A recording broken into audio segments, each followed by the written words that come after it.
Communiquer par automatisme, ça se fait malheureusement de plus en plus tout autour de nous. Vous le faites probablement, je le fais, et dans certains services à la clientèle, on l'observe également. C'est comme si la personne avait appris son baratin par cœur, et lorsqu'elle entre en contact avec le client, c'est bonjour, qu'est-ce que je peux faire pour vous, comment puis-je vous aider, puis etc., etc. Et on sent que c'est comme une espèce de robot qui nous parle. C'est très mécanique comme communication et pas ressenti du tout. Et ça a un effet plutôt négatif. Qu'un ordinateur nous parle, on sait que l'ordinateur n'a pas d'émotion, c'est correct, on va l'accepter.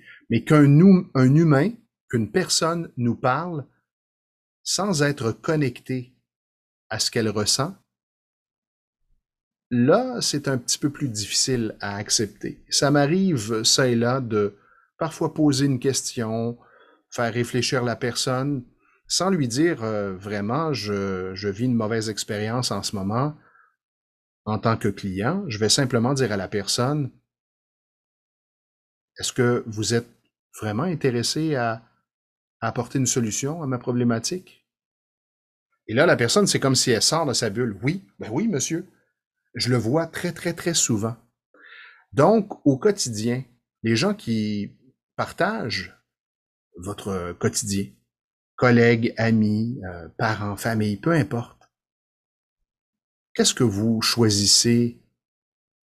Est-ce que vous communiquez simplement de façon automatique ou vous faites le choix de communiquer en étant présent à l'autre, empathique, intéressé à l'autre et en vous donnant le défi de communiquer différemment, d'enlever toutes les phrases automatiques, là, apprises par cœur que vous avez l'habitude d'utiliser. C'est pas facile, parce que vous allez constater qu'il y en a des automatismes, que c'est bien ancré. Les petites phrases ou les petites questions qu'on utilise un peu partout pour entrer en contact avec les gens qui font partie de notre quotidien, alors elles viennent toutes seules.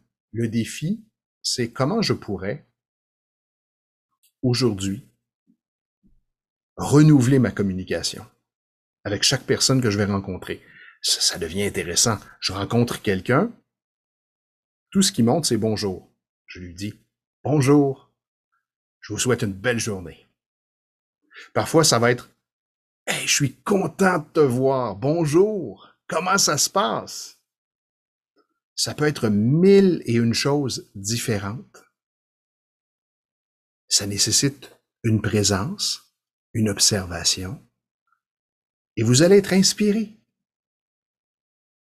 Et peut-être que ça va changer quelque chose d'important dans votre façon de communiquer. Je m'amuse à le tester un peu partout. Je marche sur la rue, je croise quelqu'un, je regarde cette personne avec un sourire, je lui fais simplement un signe de tête, ou parfois je lui dis bonjour, ou parfois je lui dis je vous souhaite une bonne marche, une magnifique journée aujourd'hui. Et comment je me sens à chaque fois? Je me sens bien. Pourquoi? Parce que c'est comme si j'avais envoyé quelque chose de positif à la personne que je viens de croiser. Et Gilbert, un psychologue que je connais bien, me disait, lorsque tu fais quelque chose pour quelqu'un d'autre, tu le fais d'abord pour toi. Et ça me reste. C'est là présent en moi, constamment. Alors, qu'est-ce que vous choisissez d'installer dans vos communications quotidiennes à partir d'aujourd'hui?